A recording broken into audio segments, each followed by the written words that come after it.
All right. Nagkakarakros yung mga alaga mo sa loob ah.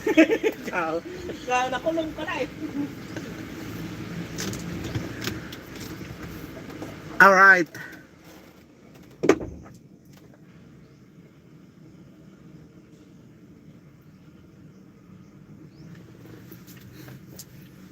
Magandang hapon. All right. Kumusta po kayong lahat? All right, sana nasa mabuti kayong kalagayan at medyo malakas ang bagyo ngayon ano. Dito ko ngayon sa Antipolo, napakalakas ng hangin. All right, buti tumigil yung pag-ulan. Kanina grabe ang lakas. All right, kaya kumusta kayong lahat?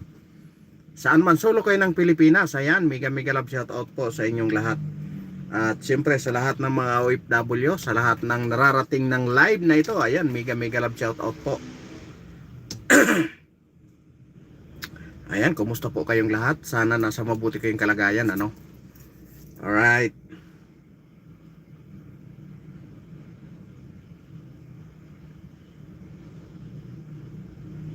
At mega love shout out po kay Mami Mercy Calunod. Ayan, magandang hapon po. Ayan, mega love shout out din kay Paul Donisa Official. Alright. Kay Miss Nani Sanchez Vlog, mega love shout out. Kay Audrey Nicole, mega love shout out. At kay Ma'am Annalisa, mega love shout out. Kay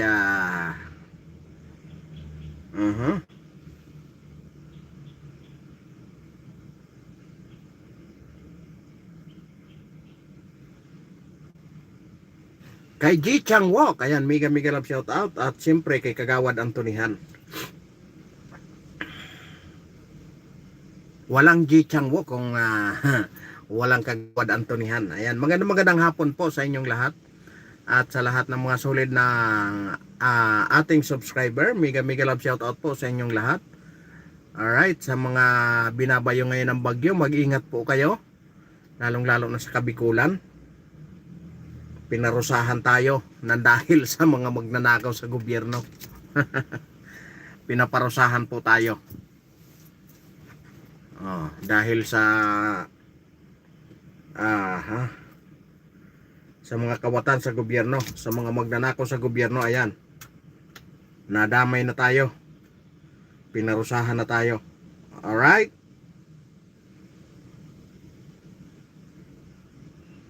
Ayan, ang ating pong pag-uusapan ngayon ay mega love shoutout muna kay Sirin Kamulaba. Ayan. Mega love shoutout to you. Mukhang ano ito ano ito? Taga Ukrainian or Russian. Ayan, mega love shoutout po. 7 million in the house. 1-8 potito. Yeah. Mega love shoutout kay Daco Plaza. Daco Plazy. Wanna eat? You wanna eat? Shin Kamuluba. Ayan, mega love shoutout to you. Thank you for coming here. Alright, at thank you very much. Reacts YT, yan, hello from New Zealand. Alright, mega love shout out kay Reacts CB, yan, from New Zealand. Hello everyone. Ji Chang Wok, Lee Sung Soon, mega love shout out. Yan, thank you for coming here. Yan, thank you very much. Malulupit yung mga ano ko ngayon, puro mga ano ayan, yung mga taga-Russian. Ayan, mega love shout out po kay Lee Sung Soon. Ayan, mega love shout out po. Ayan, magandang hapon. Alright, ang ating pong ang ating pong pag-uusapan ngayon ay tungkol doon sa surprise na testigo kahapon ni Senator Marcolita, no? Ngayon parang siya ngayon ang nababaliktad gawa ng yung itong attorney daw na natawag nito, nagnotary doon sa ano, kanyang sinalaysay ang ano, kanyang sinumpaang salaysay ay piki daw. Ayan. Sheren Kamolaba. Ayan. Mega love shout out to you. Ayan. Thank you for coming here. Ayan. Sabi ni Sheren Kamolaba. Ayan. Ayan. Thank you po. Ayan. Mega love shout out to you. Ayan. And to 8 viewers. Ayan. Magandang hapon po.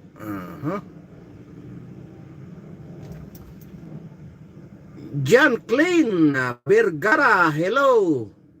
Hello ya, maganda ba ang rides? Maganda po. Maganda po ang rides.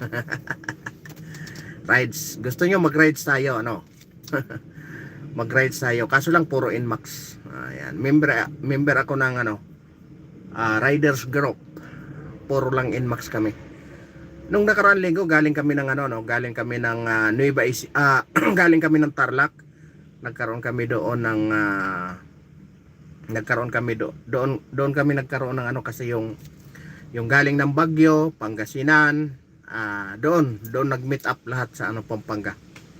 Kaya lumabas kami galing ng Manila papunta ng Pampanga. Ayan, doon kami nagkita-kita, doon kami nag-meet and greet. Tapos umikot kami ng Nueva Ecija sa Little Bigan ng Nueva Ecija. Ayan. Then balik na ng Manila. Rides again. Ngayon po may niluluto kami naman sa Pangasinan. Anniversary po ng anniversary ng aming riders group. Alright. Sabi ni Siren Kamuloba. Ayan. Mika love shout out to you. Thank you for coming here. Ayan. I'm sorry to you because I'm not speaking in Russian.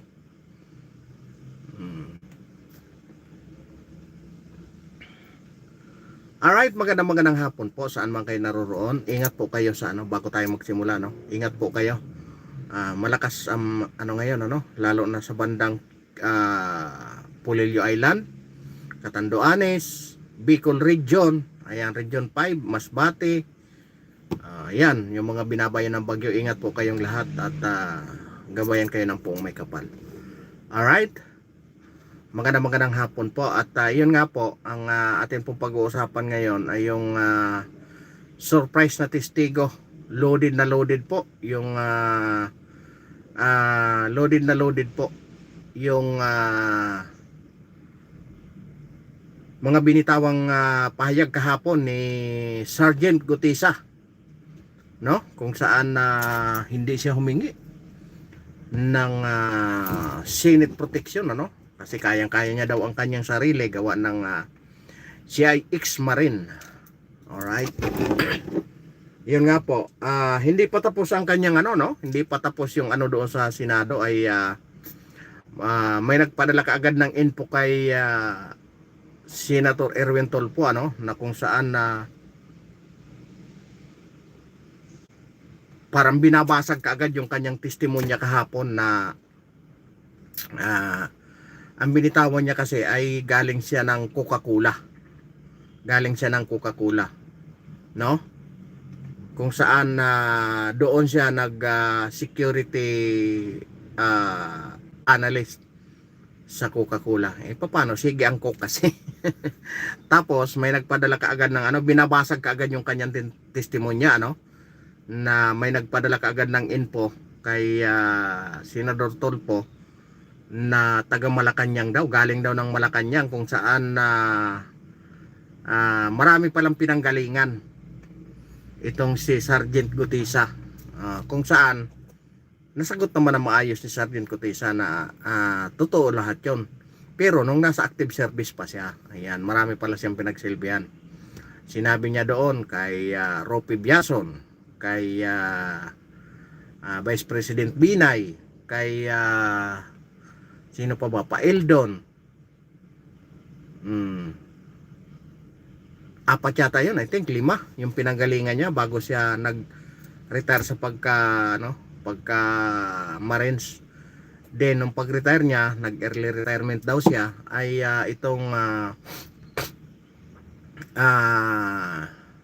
napunta siya ng Coca-Cola. Then pag alis niya ng Coca-Cola, yun, nalipat na siya kay Congressman Saldico, yung last December ng 2024, no? Tapos sa kinahapunan, naglabas kaagad yung sinasabing attorney na pumirma doon sa kanyang affidavit na yung nagnotaryo doon sa kanyang sinumpaang salaysay, sa kanyang affidavit, naglabas kaagad ng pahayag na piki daw, no? Ang galing, ano? Ang galing naman itong mga ano na ito. Nakuha kaagad nila, nahanap kaagad nila kung paano basagin yung testigo, no? Magagaling talaga. Sa bagay, sinabi nga ni Sergeant Gutisa na hanggang 90 ang mga security ni Saldico pa lang yun, ha? Paano na si House Speaker? Siyempre mas marami yun kasi kapatid pinsan ng presidente. Mas marami yun. Ibig sabihin mas maraming koneksyon, kaya kinalaunan ay naglabas yung kanyang attorney, naglabas yung attorney kung saan sino ang nag-notarize. Ayun, ngayon pinapabulaan na naman na yun nga, malapit nga daw sa may 7-Eleven, nagbayad siya ng 350 o 300 pesos sa kanyang pagpa-notary. Bakit pa siya bakit pa siya gagawa ng bakit pa siya magpapalsipay kung ganun lang naman kamahal, di ba? Sa 300 pesos napakamura nun, ba't mo pa ipapalsipay, di ba? Umaga, yun ang kanyang depensa naman, no? Kung saan medyo mabigat-bigat kasi yung kanyang mga binitawang pahayag kahapon, kung saan talagang identified na talagang doon dinadala kay dating Speaker Romualdez di umano yung napakaraming pera. Pag galing kay Saldico, diretso kay Romualdez. Napakabigat na pahayag yun, kaya abangan natin ang mga susunod. Sigurado pag resume ng Senado, siya ngayon ang nasa hot seat, siya ngayon ang gigisahin ng dahil dyan sa kanyang sinasabing peking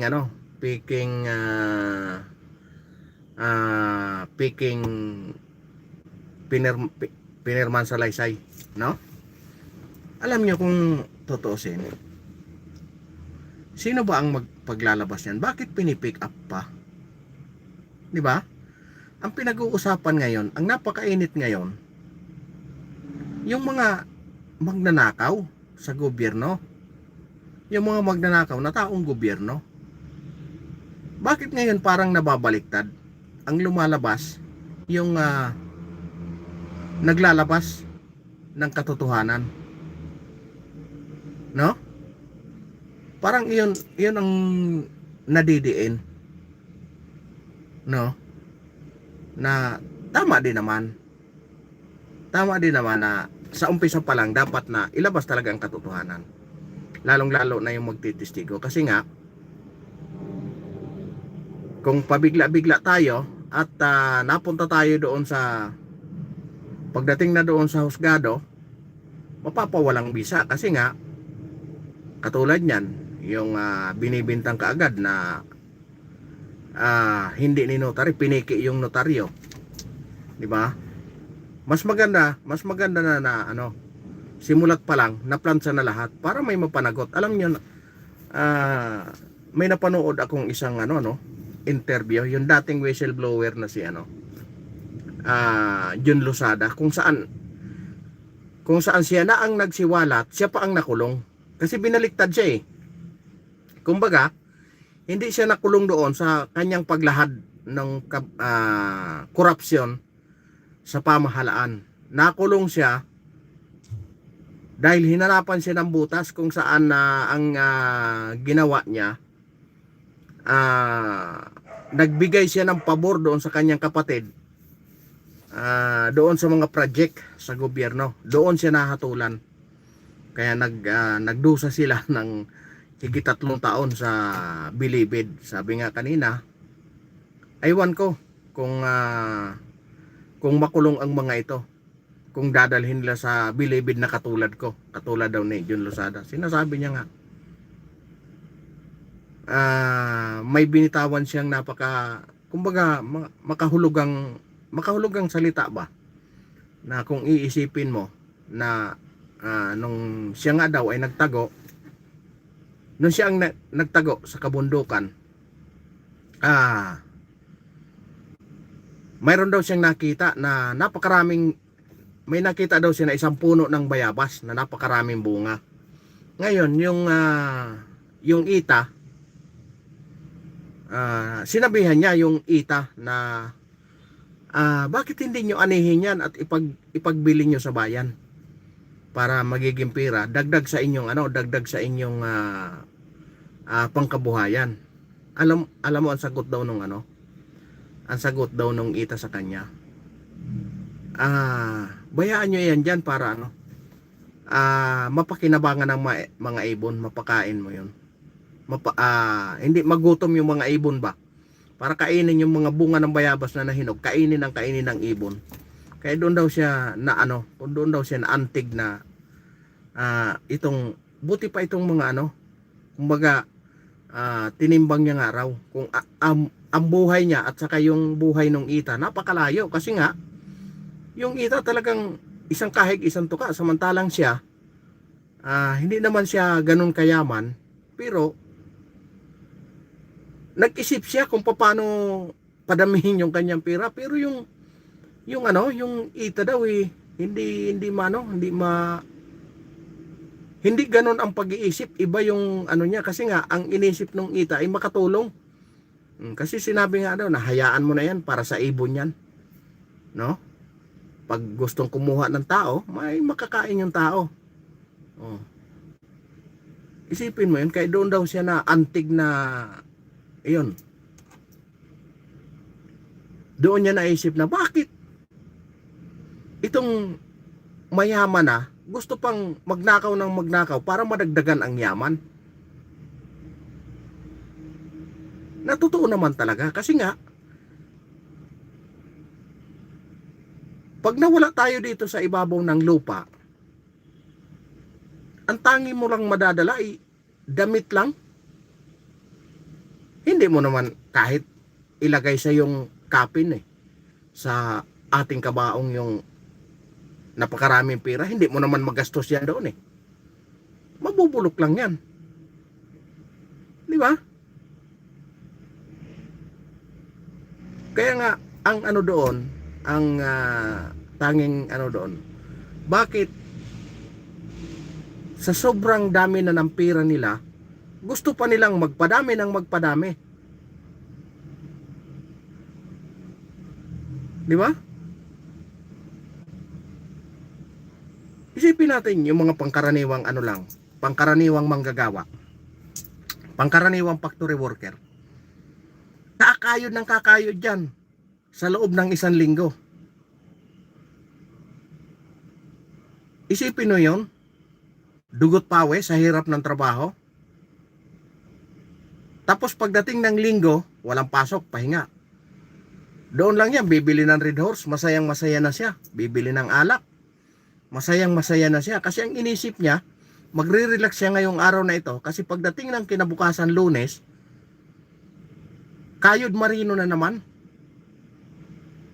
Wala siyang ibang iniisip, yung marilax lang yung kanyang katawan sa buong maghapon ng linggo, makasama yung kanyang mga anak. Pero ito, grabe nasa tuktok na ng kapangyarihan, gusto pang ubusin yung pera ng bayan. Nard, magandang hapon po. Ayan, mega love shout out kay Nard DC. Ayan, mega love shout out. Ayan, kumusta Nard? Magandang hapon sa'yo. Kumusta na? Okay na ba?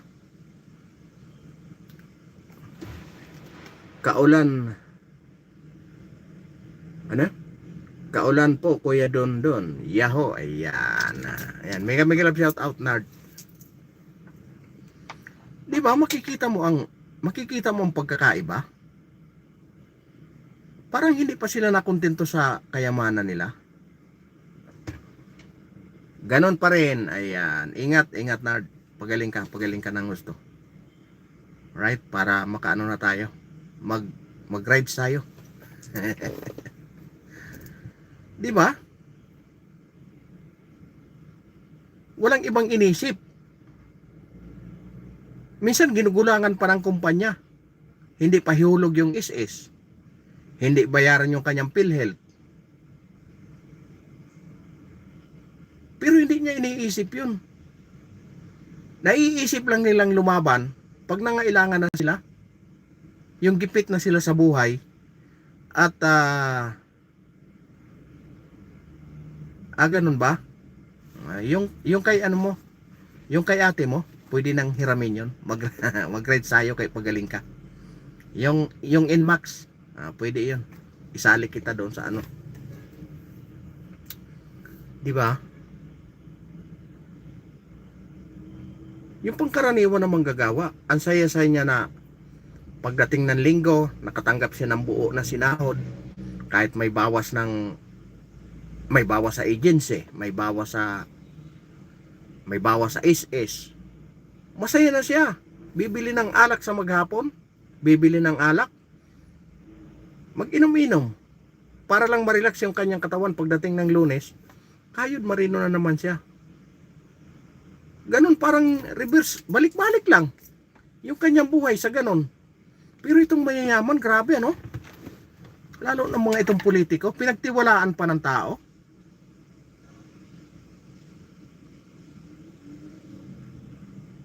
Biruin mo, ibabalik na lang sana sa tao. Kukurakutan pa ng 15%. Di ba?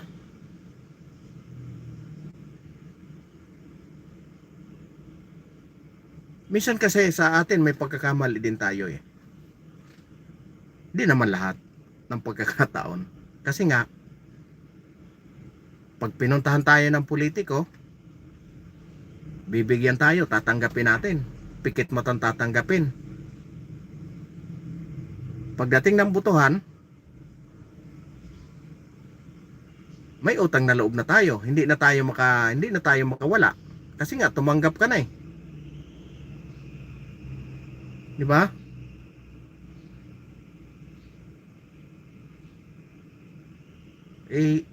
Tayo naman kasing Pilipino, talagang kailangan na pag nakatanggap tayo, kailangan natin balikan, di ba? Doon tayo pinagsamantalahan.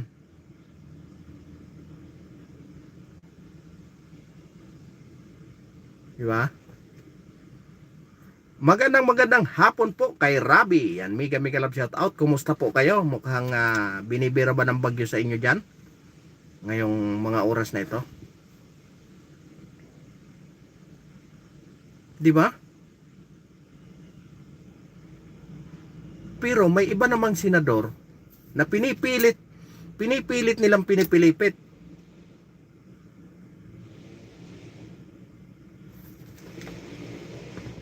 Nawala daw bro ang tumanggi. Ano daw? Nawala daw bro ang tumanggi ng grasya.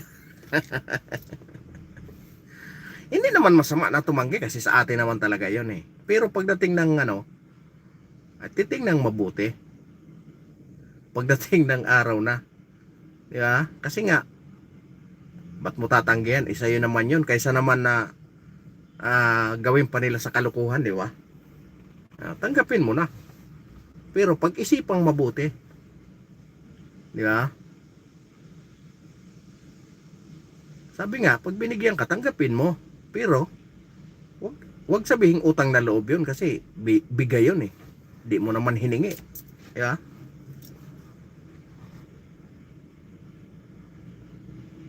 Hindi. Wala bagyo dito sa amin bro. Kaya safe kami. Ganun ba? Buti naman. Dito sa Ang binibira ngayon yung Kabikulan, yung ano, yung maraming ano, yung congressman na maraming ninakaw na andon ngayon, oh, di ba? Di nadamay pa yung kanyang mga ano, yung kanyang mga constituent doon nang dahil sa kanya. Kung pinagawa niya yung, alam nyo kung ano, kung yung pera na yun na ninakaw, kung yung pera na yun na ninakaw niya daw nito ni Congressman Saldico, kung pinagawa niya yan sa buong Kabikulan, baka number 1 ang Bicol na napakaganda. Bicol at Cagayan in ang Bagyo, di ba? Nandoon nga sa Bicol. Catanduanes, yan, binabagyo yan. Yan doon sa Ako Bicol. Doon tumatama yung bagyo ngayon. Di ba? Biruin mo bilyones kung pinagawa niya lahat yan sa kalsada ng Kabikulan. Ang ganda ng Kabikulan siguro kahit tawiran ng kalabaw nakasimento sa dami ng pira. Di ba? Kahit yung mga pastulan ng kalabaw, yung daanan nila hindi sila mapuputikan kasi simentado. Dahil bilyones. Di ba? Pero hindi sila nakontento dahil mayaman na, gusto pang magpayaman.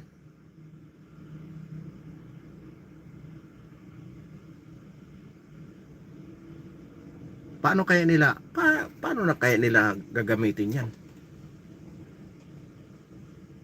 Sa sobrang dami ng pera. Oh. Sana nga normal kasi sa atin mga Pilipino na tumanaw ng utang na loob. Kahit hindi naman natin hiningi yung tulong. Di ba? Sa tingin natin. Nako. Magpapaalam na po ako. Andyan na yung boss ko. Ayan, mega love shoutout po sa inyong lahat. Magandang hapon. Thank you, Rabi.